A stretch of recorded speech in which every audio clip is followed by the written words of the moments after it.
Bali'ye hoş geldiniz. Artık şelalenin altındayız. Romantik anlar yaşanıyor. Oha. Çok iyi. Gerçekten harika. Hayatımdaki en güzel gezilerden birini yaptığımı hissediyorum. Burası benimle daha önce gelmediğim bir yer. O yüzden heyecanlıyım. Gerçek mi ya bu? Yani çok uzun zamandır bu kadar canlı güzel bir şey görmedim ben. Yerliler geldi. Taş taşıyorlar, yol yapıyorlarmış. Bence dünyada Türkler için en iyi tatil adalarından bir tanesi. Bali'de hayat çok güzel. Çok güzel. Çok güzel. Yani resmen bizim 80'lerimiz, 90'larımız baksanız ya. Hanımlar beyler, Bali'ye hoş geldiniz. Türkiye'nin lider su arıtma markası Aura Sebilon Unique sunar. Heyecan dorukta. Bakalım. Oha. Çok iyi. İnanılmaz, inanılmaz. Gerçekten harika. Hayatımdaki en güzel gezilerden birini yaptığımı hissediyorum. Hanımlar beyler, ben Deniz Pehlivan. Dünya turumun Bali ayağına hoş geldiniz. Bak hastayım ama enerji yine her zamanki gibi tavan. Neden? Yine yollardayız, dağlardayız ve bu güzel adanın, ülkenin tabiatını keşfetmek için çok güzel bir bölüm hazırlayacağım sizlere. Hatırlarsanız Singapur'dan buraya geldim. Birazcık kendime doğum günü tatili hediye edeceğimi söylemiştim. Ama hatta demiştim ki sizlere video falan yapmayacağım. Lakin dayanamadım. Yine bu bizim bağımlılığımız, hastalığımız. Anılar da biriktirmek istiyorum. Aynı zamanda benim için de çok güzel bir aslında belgesel niteliğinde arşiv burası. Ve şu anda benim de Bali'de hiç gelmediğim yerler size göstermek üzere yollara çıktık. Aslında biz önce Uluwatu'ya gelmiştik. Sonra Canggu'ya geçtik. Canggu'dan Ubud derken buralara geldik. Ubud'a gidip göstermiyorum en turistik yeri. Çünkü sizlere daha önceki bölümlerde bunu anlatmıştım. Bütün hepsini detaylı olarak açıklamaya koyacağım. Bali'ye gelmeden önce sıralı bütün bölümlerimi izleyin ki güzel bir Bali gezi planı yaparsın. Bugün dağlardayız. Çok uzak bir yere gidiyoruz. Bu adanın etrafını hiç durmadan gezsek 24 saat bile yetmez araçla. Aslında çok büyük bir adadayız. Bali Hindu bir ada. 6 milyondan fazla insan yaşıyor ve yılda 10 milyondan fazla turist ağırlıyor. O yüzden bu kadar büyük bir adayı keşfetmek için inanın bana bir hafta 10 gün bile yetmez. Biz de bu gelişimizde daha önceden gördüğümüz yerleri es geçtik ve şimdi hiç bilmediğimiz yerlere, harika şelalelere ve tabiata gideceğiz. Böyle dağlardan geçerek, aşarak Canggu'dan yaklaşık 2 saatlik bir yolculuğa çıktık ve bir anda bana aslında buralar Sri Lanka'yı falan hatırlattı. Ekvatora yaklaştıkça benzer tabiatı görebiliyorsunuz. Şimdi sizlere çok güzel bir bölüm hazırlayacağım ama ekranlarınızın başında izlerken şöyle bir videoyu durdurun. Bu video şöyle bir 10.000 beğeni alırsa bundan sonra sizi çok fantastik bir yere götüreceğim ve çok güzel motive olacağız. Ve güzel yorumlarınızı da açıklamaya bekliyorum. Deniz iyi yolculuklar, harika bir gezi olsun, severek izliyoruz gibi algoritmayı desteklemek için beni bu yolculuğumda desteklerseniz sevinirim. O yüzden hanımlar beyler, Bali'ye hoş geldiniz. Artık tam anlamıyla gezmeye başlayabiliriz. Gezimiz Aura Sebilon su arıtma cihazlarının katkılarıyla başlıyor. Yollar böyle. Allah'tan asfalt. Çok zorlanmıyorsun Bali'de ama genelde her yer tek gidiş tek geliş. Yani araba sürmek sizler için neredeyse imkansız diyebilirim. Kendine has kuralları var. Motorda bile sıkıntı yaşıyorsun. Böyle bir araba tuttuk. Anlatırım detaylarını ilerleyen anlarda. Şu an yolumuz daha var. O yüzden herkes beni bekliyor. Ayıp olmasın. Vamos hermanos. Evet arkadaşlar, herkes çok merak ediyordu. Sezer'le çok ciddi bir kavga yaşadık. Yeter ya, yeter kardeşim. artık. Beni çekme dedim. 100 kere dedim derken şaka yapıyoruz. Şu anda hiçbir aramızda küslük, şeylik yok. Benim saçma dağılmış. Gençleşmişsin ha Sezer. Oğlum, Bali bana çok iyi geldi. 7 kilo verdi. Benden uzaklaştın, hayata yeniden Bak, döndün. hayatın kuralını söyleyeyim mi size? Denizden uzaklaşın, gençleşmeye başlayın. Ama ben de gençleşiyorum baksana. Kardeşim, öyle değil mi? Demek ki Sezer'den de kurtulmak lazım. Yolda olmak lazım. Yolda olmak Bize lazım. durmak yaramıyor. Kardeşim en son durduk, ne oldu? Paslandık, psikolojimiz bozuldu. Balkona çamaşır asıyordum en son. Dedim olmaz böyle. Ben salı pazarına gitmiştim. Tekerlekli salı pazarı arabam vardı. Dedim ben ne yapıyorum? Farklı hayatlar yaşıyoruz. Ya bize ama olmuyor. Onun da tadı ayrı güzel. Biz Evde yaşamanın. Biz Çünkü beceremiyoruz ama. Tabii bizde olmadı. Biz oturtturamadık onu. Çünkü yolda olunca biz keyif alıyoruz. Sizleri de bunları çekerken heyecan duyuyoruz, Evet. farkındaysanız. Bence biz bundan besleniyoruz. Tabii. Bağımlı olmuşuz. Bağımlıyız. Valla ben bağımlıyım. Ben mesela bir kız arkadaş da ondan yapamıyorum mesela. Sen de Ondan ondan mı yapamıyorsun değil mi? Yani arada yapıyoruz, arada yapamıyoruz. Nasıl konuyu bağladım ona? Oğlum direkt nasıl buraya Oğlum, geldin? Bali'deyiz ben ya. evleneceğim. Ben artık aşk istirem. Bali'de aşkı yaşamak çok mümkün. Şimdi aşkı yaşayacağımız yerlere doğru gidiyoruz. Sevgilinizle, eşinizle gelip ailece de büyüleneceğiniz bir yere gidiyoruz heyecanla. Hadi bakalım. Hadi bakalım. Yani o yüzden buraya her türlü herkes, çift, yalnız, aşk arayan, eğlenmek isteyen gelebilir. Ben Bali'yi çok seviyorum. Bence dünyada Türkler için en iyi tatil adalarından bir tanesi. Oo, şu yeşilin güzelliğine bak. Bir şey söyleyeyim, ışıkla çok iyi görünüyor. İnşallah güneşte olur. Salamat. Şöyle bir köydeyiz. Şimdi buradan şelalenin olduğu yere doğru ilerliyoruz. Böyle insanlar arkadaşlar derme çatma evlerde yaşıyorlar. Burada çok ciddi aslında yoksulluk var ama buna rağmen Tanrılar Adası olarak bilinen Bali'de insanlar gülmeyi bir şekilde başarıyor. Göstereceğim hepsini. Birazcık yolumuz başlasın bir anlatayım. Abi ne kadar ilginç hayatlar var. Baksanıza insanlar böyle yani hiçbir şeyin olmadığı yerlerde yolun kenarında bir şeyler satarak yaşam mücadelesi vermeye çalışıyorlar. Selamünaleyküm. Aleykümselam. Salamat. Çok tatlı insanlar, gülüşleri çok güzel. En çok bunu seviyorum. Hello. Selam. What are you selling? What is this? Paya. Hamurumsu bir şey, yumurtamsı. Şunun nasıl yumurtadan yapıyor muhtemelen. Altında böyle sıcak ocağı var. Yuvarlak yuvarlak yapıp satıyor abi. Hello. Good morning. Burası böyle buluşma yeri gibi bir yer. Kahve gibi ya da işte köy meydanı gibi düşünebilirsiniz. Ülke aslında çok yoksul biliyor musunuz arkadaşlar? Dünyanın en büyük Müslüman ülkesindeyiz. 300 milyondan fazla insan yaşıyor. Burası da bir Hindistan'ın dinlerinden olan Hinduizmin uzandığı kolunun olduğu bir ada. 1. yüzyılda ticaretle buraya geliyorlar ve adada Hinduizm yayılmaya başlıyor ama buradaki Hinduizm Bali Hinduizm olarak geçiyor. Ama buralarda dediğim gibi o 300 milyonluk nüfus olduğu için özellikle Java adasında Arapların gelmesiyle başlayan Müslümanlık etkisiyle beraber günümüze kadar uzanan hikayesi var. Burada da o yüzden hem Müslüman hem de Hindu görüyorsunuz. Ama çoğunlukla %90'ına yaklaşık olarak yakını Hindu. O yüzden az önce gösterdiğim insanlar başörtülerinden de anlayacağınız üzere amcamın sakalından Müslümandı. Bu da onların küçük bir marketleri. Yani resmen bizim 80'lerimiz, 90'larımız baksanız ya bu şekilde hala poşetlerin içerisinde abur cubur satıyorlar. Hay, selamat, bay bay. Ama gerçekten ben buraya yine söylüyorum sadece gülmeye geliyorum. Hayatınızda lüks istiyorum, harika yollar olsun, işte kaldırımlar böyle çok şık olsun diyorsanız Bali'ye gelmeyin. Bali öyle bir yer değil. Ama ben bu keşmekeşliği göreyim, kültürü göreyim ve en önemlisi buraya geleyim, mutluluk bulaşıcı, gülmek bulaşıcı, bunun bir parçası olayım diyorsanız Bali biçilmiş kaftan. Şimdi şu yollardan şelalenin olduğu yere doğru çıkacağız. Daha 40 dakika yolumuz var. Gerçekten çok uzun ve meşakkatli olsa da sonunda değecek.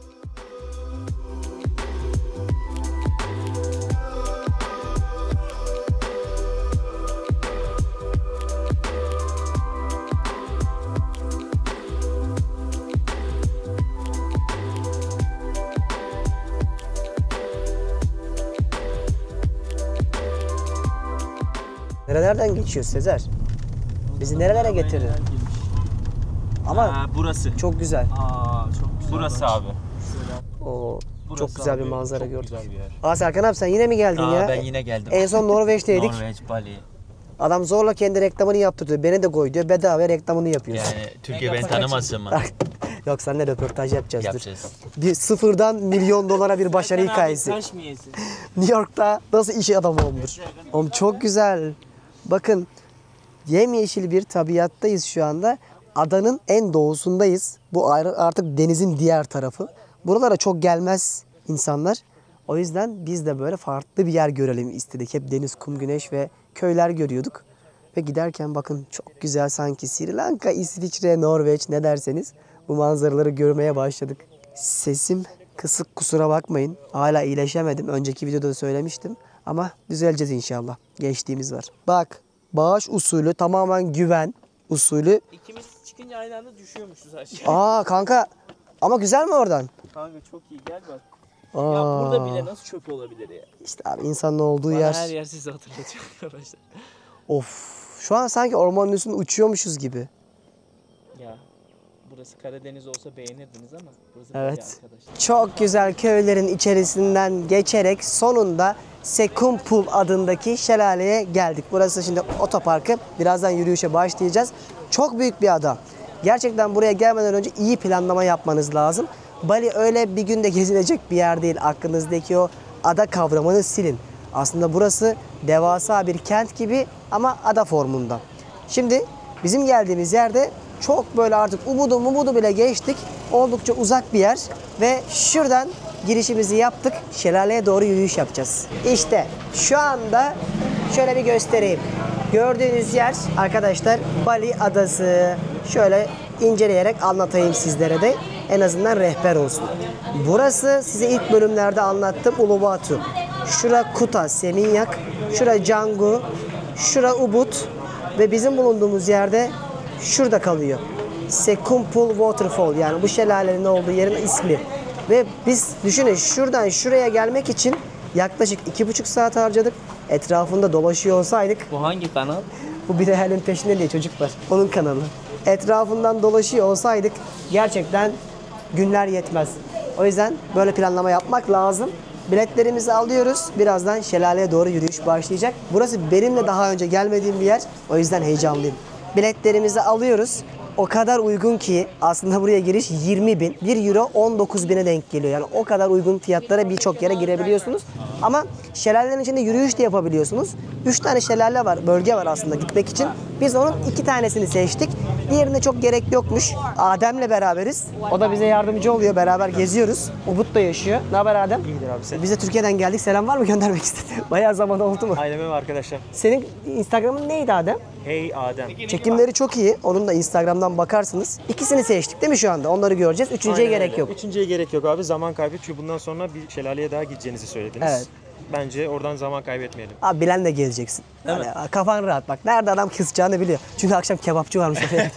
Zamandan kısmak için. 150.000 verdik yaklaşık olarak 7 euroya. Şimdi bu şelaleleri hem göreceğiz, hem yüzeceğiz, hem de tepeden manzarasına doyacağız. Ha, motorlarla mı devam ediyoruz? Buradan sonra katırlarla. Hay. Hadi binelim. Sezer seni, aha Sezer'in motoru biraz çalışmıyor. Yes, ready. Let's go. Bali'ye hoş geldiniz. O kadar güzel yeşil var ki sürekli yağmur yağan bir coğrafya burası. O yüzden harika bir tabiat manzarası görüyorsunuz. Motorlar sürpriz oldu bize de. Serkan abi nasıl keyfin? Pirinç tarlaların içerisinden gidiyoruz.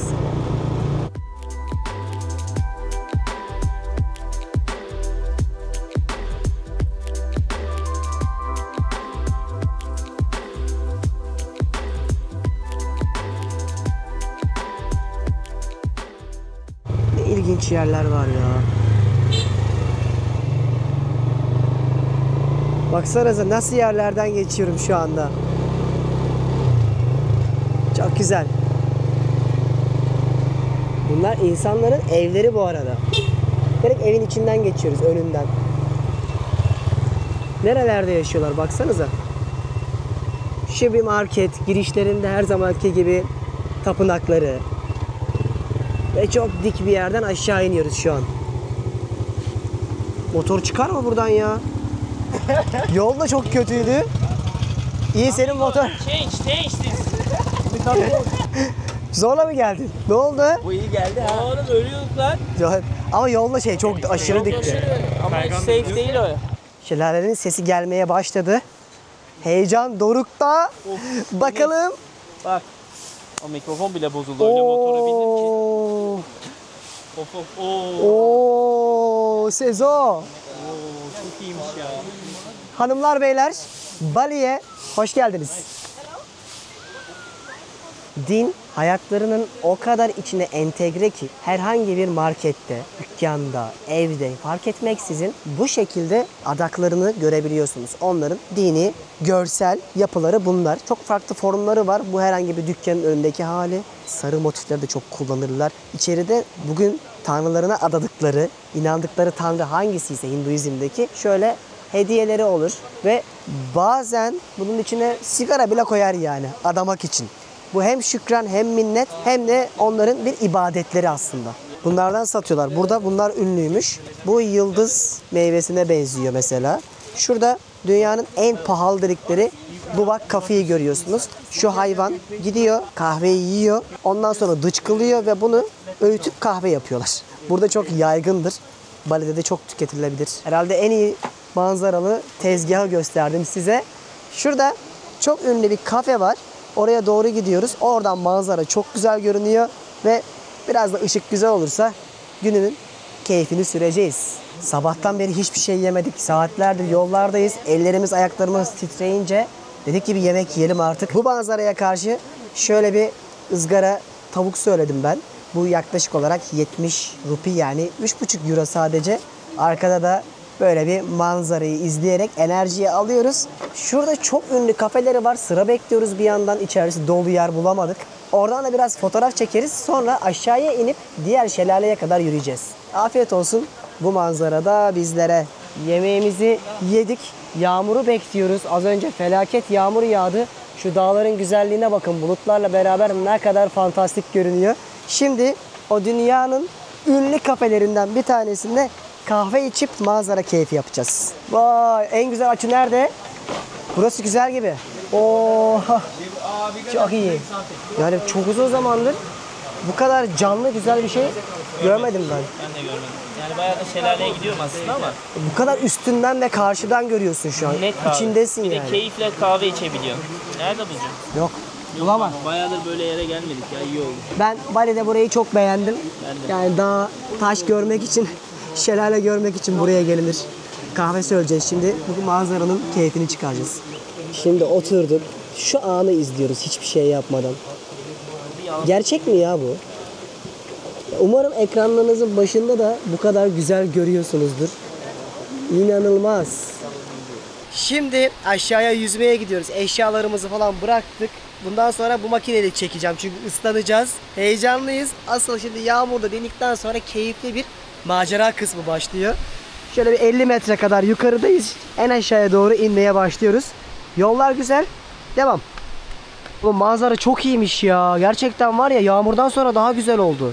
Ben çok beğendim burayı. İnanılmaz. Yani gözlerimizin gördüğünü umarım siz ekranlarınızın başında izlerken keyif alıyorsunuzdur. Şuradaki mesela bir evi görüyor musunuz dağın başında? Böyle yerlerde yaşıyorlar. Bu kadar güzel dağların olacağını hiç düşünmeden geldik buraya. Ve ekvatordaki bu tropikal bitki örtüsünden, mevsimlerden dolayı ki burada yaz ve kış olur. Yani aslında şöyle, burada yağışlı ve yağışsız yani kurak dönem olur. 2 mevsim vardır. O yüzden bitki örtüsü böyle yemyeşil, her yeri resmen gözünüzü kör edercesine sarmalar arkadaşlar. Devam. Bak sesim kısık ama olabildiğince bu heyecanımı da görmenizi istiyorum. Şahane. Vay. Şuraya bak. Aşağıya indikçe manzaralar çok daha güzelleşiyor. Rüya gibi ya gerçekten. Bali'ye gelirseniz burayı görmeden dönmeyin. Ben çok etkilendim. Şurada yüzeceğiz birazdan.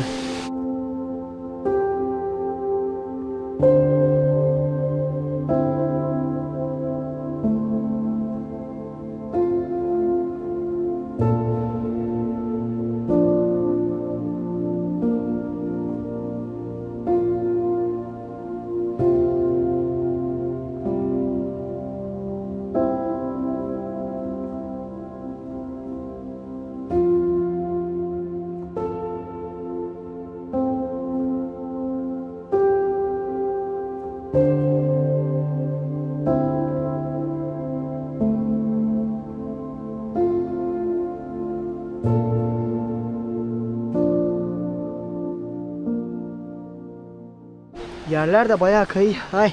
How much time left? This here is until to the waterfall. It's around 10 minutes. 10 minutes. 10 minutes walking. Yeah. You don't motorbike here? Oh no, because I'm too much Spanish. I know. I'm So just... dangerous. Ya açıklamaya çalışıyorum. Thanks man. Okay. Thank you. Yes. Sama thank you. sama. Sama. Oo, dikliğe bak. Yerliler geldi. Taş taşıyorlar, yol yapıyorlarmış. Hello. Salamat. Şimdi buranın Reels'larını Instagram'da paylaşacağım. Buradan bakarsınız Bir Hayalin Peşinde hesabımdan. Orada böyle farklı postlar da hazırlayacağım. Gezi rehberi gibi. Ama gerçekten şu ana kadar Bali'de bir haftadır kalıyorum. En çok etkilendiğim günlerden biri oldu. İyi ki bugün video çekmişim. Vay çok soğuk. Çocuğun peşine takıldık. Bizi o gezdiriyor. Gizli şelale varmış burada. Onu görelim ilk başa dedi. Şuraya bakar mısınız? Doğa istediğinde dümdüz bir kayalığa bile nasıl hükmedebiliyor. Resmen bitki örtüsü kayaları kaplamış. Set ya. Jurassic Park setindeyiz şu an. Onu hissettiniz mi? Böyle bir anda karşımıza çıkacak gibi. Kanka tabiat da çok güzel ya. Yeşil köre diyor insanı. Allah işte dünyanın en iyi mimarı. Kardeşim bunu elle yaratabilir misin? Ya. Adam haklı. Tabii kimisinin dinine göre işte ya da İngilizce God, kimisine göre işte Allah, kimine göre Tanrı. Ama nihai olarak vardığımız sonuç mucize. Ve tek. Vay! Gerçekten harika. Hani bir söz var ya. Hayat nefes aldığın değil, nefesinin kesildiği anlardan ibarettir. İşte şu an resmen bunu yaşıyoruz. Çok güzel. Şimdi burada yüzeceğiz. Bağırıyorum kusura bakmayın. O kadar çünkü ses var ki çok güzel demekten yoruldum. İyi seyirler.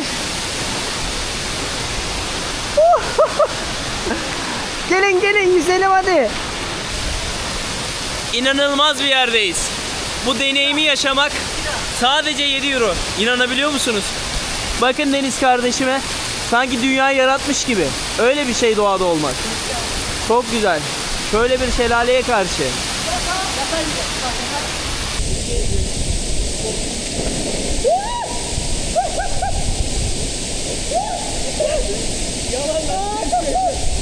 Lan gitme gel buraya. Gel buraya. Şimdi şelaleye geldik. Burada yüzeceğiz biraz da. Tabii bu çok daha büyük, çok daha güzel ama hepsinin yeri bambaşka. Gerçekten bugün hayatımdaki en güzel gezilerden birini yaptığımı hissediyorum. Şu anda tam artık şelalenin altındayız. Romantik anlar yaşanıyor.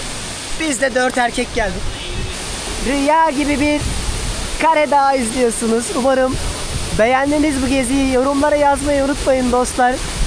Ben hasta oluyorum şu an. Hasta olmama rağmen biraz bağırıyorum ama umarım sizlere güzel bir manzara, güzel bir yer gösterebilmişimdir. Ama yine söylüyorum, benim için harikaydı. You're like a ghost in my mind. I can't escape you. İnanılmaz. Letting you go. 'Cause you are like a ghost in my mind. I wanna escape you. But I do not believe it was right letting you go. I can't stand the thought of losing you. Tell me, do you think of me too? 'Cause every song just reminds me of you and it kills me.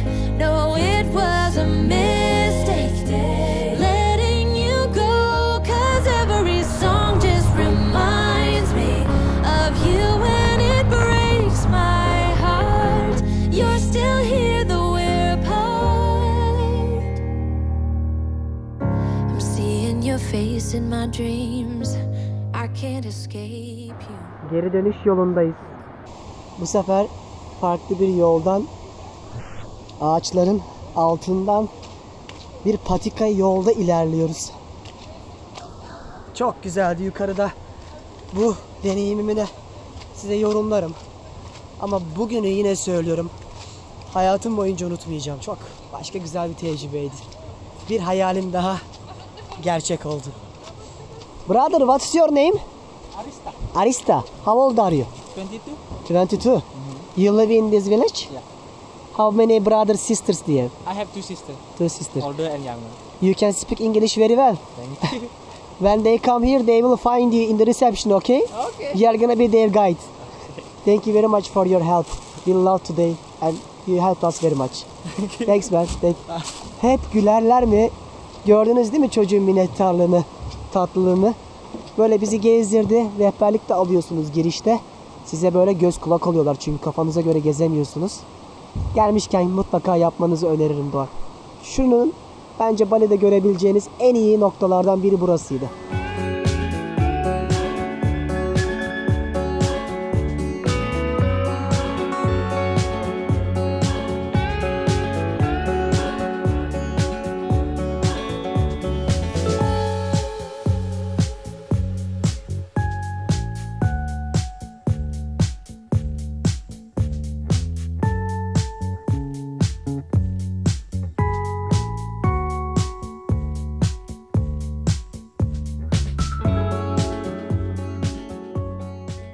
Var ya o kadar güzel bir gündü ki yani resmen insan neden doğada olmalı, neden şehirlerden gitmeliyiz, neden günün güzel geçmesi için tabiatla buluşmalıyızın özeti gibiydi. Gerçekten yaşadığımı hissettiğim nadir günlerden birisiydi. Bali'de benim de görmediğim bir yerde. İyi ki geldik, iyi ki tecrübe ettik. Sizlere de kesinlikle öneriyorum. Şimdi yemek yeme saati. Ubud'dayız. Şimdi Ubud'a geldik. Ben buradan daha önceden birçok kez bölüm yapmıştım. Ama aç olduğumuz için geldik. Yemek yiyeceğiz. Bugünkü yolculuğumuzda kardeşim bizi gezdirdi. Evet. Hayta Yollarda ekibinden akşama kadar dolaştık sağ olsun. Türkçe de biliyor. Eğer siz de Bali'ye gelirseniz bizim Hayta'ya ulaşırsınız. İlk bölümde sizi tanıştırmıştım. O burada Bali'de turlar düzenliyor, organize ediyor. Onunla beraber gezebilirsiniz. Açıklamaya da bırakırım, oradan bakarsınız. Görüşürüz. Tamam. Kendine iyi bak. Teşekkürler. Hoşça kal. Bali'de. Bali'de? Evet. Bali'de hayat çok güzel. Çok güzel. Çok güzel. Hoşça kal. Eyvallah, sağ ol. Teşekkürler. Görüşürüz. Teşekkürler abi. Şimdi yemek yiyeceğiz. Günlerdir buradayız. Hiç Türk yemeği yemedik şöyle güzel. Buraya kadar gelmişken Yaşa diye bir yer varmış. Türk yemeği yemek istiyoruz. Özledik. Şöyle bir yer. Adam dedi ki size adanın en iyi Türk yemeklerinden birini yedireceğim. Abi zaten burada ben size İtalyanı, Fransızını, yerel yemeklerini, sushileri, Asyasını falan hepsini göstermiştim. O yüzden açıklamaya bıraktığım videoları sıralı izleyin. Bali'ye ve Endonezya'ya dair bütün önceki yıllarda yaptığım videoların aynalarını gelip göreceksiniz hemen hemen zaten. Onlar size rehber olur. Bu ne demiştik? Benim birazcık doğum günü tatilimdi. Kendime ayırdığım bir tatildi. O yüzden çok gezi rehberi yapmamıştım. Ama yine de gelmişken birkaç tane yapmak istedim. Yaşamadıklarımı da anlatarak. Geldiğimiz mekan bu. Çok iyi tepsi kebabı varmış. Biz de özledik Türk yemeklerine bakalım. Ölüyorum aşıktan. Arkadaşlar tepsi kebabı. Hayatımda ilk defa yurt dışında tepsi kebabı yiyorum. Bu ne? Kankam. Ondan 8 verir dedi ya daha ne desin? Biz normalde buraya gelmeyecektik. Sen bizi getirdin. Teşekkür ederiz. Çünkü ben buranın açıldığını bile bilmiyordum. Bir sene falan olmuş. Adana yiyorum. Bakın Adana'yı yiyenler, Adana'yı iyi bilenler nasıl olduğunu böyle görebiliyorlardır net bir şekilde. Yurt dışındaki o yapışık hamur gibi değil. Gayet böyle tane tane açılarak, yayılarak yapmış. Antepli adamsın sen söyle. Çok iyi. Şu anda Antep Antakya arasında bir yerlerdeyiz. Bali'de değiliz. Vallahi öyle ya. Çok iyi değil mi? Yaşa be. Adem çok büyük hayra girdi. Allah sağ olasın ya. Eğer aşıktan ölürseniz eğer ki öyle bir şey olma ihtimali yok. Ya da farklı özlediğiniz tatları istiyorsanız gelin. Çok iyi, afiyet olsun. Ben bayıldım abi. Ve artık bu videonun da sonuna geliyorum. Çok güzel bir gündü. Yemek harikaydı bu arada var. Yani Ubud'da değil sadece Bali'de yediğim en iyi Türk mekanlarından bir tanesi olabilirdi. Tabii ki buraya kadar gelmişken sizlere Ubud ve bölgesindeki daha birçok yeri, Canggu ve etrafındaki yerleri, Gili adalarını, Seminyak tarafını, Kutay'ı gösterebilirdim. Ama ben bunları zaten sizlere gösterdim. Hatta sizlere Bali tatili nasıl yapılır videosu bile yapmıştım. O yüzden o videolarımı izlemeden Bali planı yapmayın. Zaten bildiğim her şeyi anlattım. Bu gezideki amacım daha çok benim de Bali'de deneyimlemediğim şeyleri deneyimlemek ve birazcık da doğum günü tatili verdiğim için kendime bu yolculuğun keyfini sürerek böyle daha hobi amaçlı, hobi odaklı tatil yapmaktı. Ayrıca zaten Bali'ye geleceksiniz. Biz Sezer'le beni de gezdirin de Bali kartı hazırladık. Bu kartı aldıktan sonra bir kahve parasına falan denk geliyor. Yaklaşık olarak yıllardır verdiğimiz emeklerin dijitalde artık bir gezi kartı olmuş halini sizlere hazırlamıştık ve aslında Bali değil sadece, Phuket'te var, Roma, Paris, Londra, Budapeşte, Prag gibi yerlerin de kartları var. Onların içerisinde zaten örnek veriyorum Bali'de bölge bölge nerede ne yaparsın, nerede kalırsın, hangi restorana gidersin hepsini deneyimleyip yazmıştık. O yüzden o kartımızı da alıp isterseniz ki açıklamaya bırakacağım oradan bakarsınız. Hem iOS'ta hem Android'de kullanabiliyorsunuz hem de web sitesinde zaten rahat bir şekilde Bali tatili yapabilirsiniz. Ben burada sizlere istediğim videoyu yapsam da belli bir yerden sonra gezi rehberi çıkarmak çok zor oluyor ve sıkılırsınız. Çok uzun olur videolar. O yüzden beni de gezdirindeki Bali kartımızı aldıktan sonra çok rahat Bali'ye dair bütün tecrübelerimizi, önerilerimizi görüp siz de plan yapabilirsiniz. Fark ettiğiniz üzere sesim hala geçmiyor. Muhtemelen sizler de buralara geldiğinizde klimadan, soğuk sıcaktan dolayı hasta olabilirsiniz. Güneydoğu Asya ülkelerinde. O yüzden mutlaka gelirken yanınızda ilaçlarınızı vesaire getirmeyi unutmayın. Böyle düşe kalka iyileşebiliyoruz yollarda ama ben artık bununla yaşamaya da alıştım. Ve böyle yerlere geldiğimde artık bunu bile takmıyorum. Çünkü insanların enerjisi, o tatlılıkları, pozitiflikleri sana da geçiyor. Ve bir şekilde aman bu kadar oluyor diyorsun. Ben Bali'ye tatilden çok yaşamaya gelmeyi sevenlerdenim. Çünkü buraya yine söylüyorum gelmekteki en büyük amacım bu Bali Hinduizminden kaynaklı insanların adadaki mutluluklarına ortak olmak. Mutluluk bulaşıcı bir şeyse ve bu insanlar gerçekten mutlularsa bir şekilde ben de buradan payımı almaya çalışıyorum. Çünkü bir kafeye gittiğimde, bir restoranda, bir plajda hiç fark etmeksizin o kadar çok kahkaha atıyorlar ki bir hesap alıp verirken bile ya da verdiğiniz $1 bahşiş onların o 32 diş gülmesini sağlıyor ki her şekilde onların enerjisi size de geçiyor.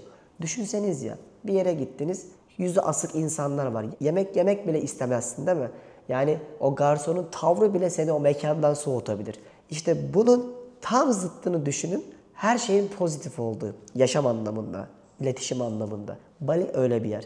Eğer bir gün Bali'ye gelirseniz emin olun bana gezeceğiniz tapınaklardan çok buradaki insanlarla olan o iletişim ve güler yüz sizleri de mutlu edecektir. Evet yolları yok. Evet çok geri kalmışlar. Evet Bali deniz tatili için harika bir yer değil. Evet birçok yer gerçekten keşmekeş ama bizde ve birçok yerde olmadığını düşündüğüm mutluluk için bile Bali'ye gelmenizi öneririm. Ben sizlere bundan sonra da Canggu tarafında hiç gitmediğim yerler var. Onlarla ilgili bir tane bölüm yapmak istiyorum. Ubud'da da buralara gitmemiştim. Bunları göstermiş oldum size. Hem de kendim de görmüş oldum. Eğer bir gün hani buralara gelecekseniz de emin olun en az 10 gün ayırın. Kahkaha ata buralarda gezin. Gelmeden önce otellerinizi iyi planlayın. Ben bölgelere göre otelleri de açıklamaya koyarım. Oradan bakarsınız. Ubud'da ayrı kalın, Uluwatu'da ayrı kalın, Canggu'da ayrı kalın gibi rotalar çıkartırım açıklamada da. Oradan görebilirsiniz. Ama genel olarak Bali'ye gelirseniz eğer içinizdeki o gülümseme enerjisiyle buraya adım atmak istiyorsanız harika tatil yaparsınız. Bir de Gili Adaları var mesela. Buranın en yakın Maldivler hissini yaşayabileceğiniz resiflerle çevrili bir adalar bölgesi bunlar. O yüzden bu rotaları yaparsanız da çok güzel bir hafta, 10 gün, 15 gün buralarda tatil yaparsınız. Bir de özellikle burada bilmeniz gereken bir şey var ki bunu ben bir sonraki bölümde sizlere anlatmak istiyorum. O yüzden kanala abone olup bildirimleri açarsanız haberdar olursanız inşallah böyle daha enerji dolu ve daha sağlıklı bir şekilde yaparım o videoyu. Burada bütçe olarak çok rahat gezersin. Yani günde $100 krallar gibi yaşayabilirsin burada. Masaj yaptırırsın 9 euro. Yemek yersin 10-15 euro. Sıradan bir otelde kalırsın 20 euro, 30 euro. Lüks istersen 1700 euroya da var tabi. Ama burada 30 ila 50 euroya çok rahat 2 kişilik otelde kalabilirsin. Bir yerde bir şey içiyorsun $2 veriyorsun örnek veriyorum. O yüzden bütçe dostu da bir yerdir burası. Dediğim gibi ben zaten bunların birçok bölümlerini yaptım. Bundan sonra da size bir tane Canggu bölümü yapacağım. Onda da eksik kalan yaşamadığım şeyler var. Onları göstermek istiyorum. Hanımlar beyler izlediğiniz için teşekkür ederim. Bali'de görmediğimiz bir yer. Harika bir gün geçirdik. Şelaleye de tabiata doyduk. Zor yolculuktu. 2-2,5 saat sürüyor buradan gitmesi. Ama her şeye rağmen değerdi. Eğer bir gün giderseniz Ubud merkezli kalırsanız ya da Canggu vesaire mutlaka bu şelaleler tarafına gidip görmenizi öneririm. İzlediğiniz için teşekkür ederim. Bir sonraki bölümde görüşmek üzere. Kendinize çok iyi bakın. Hoşça kalın. Türkiye'nin lider su arıtma markası Aura Sebilon Unique sundu.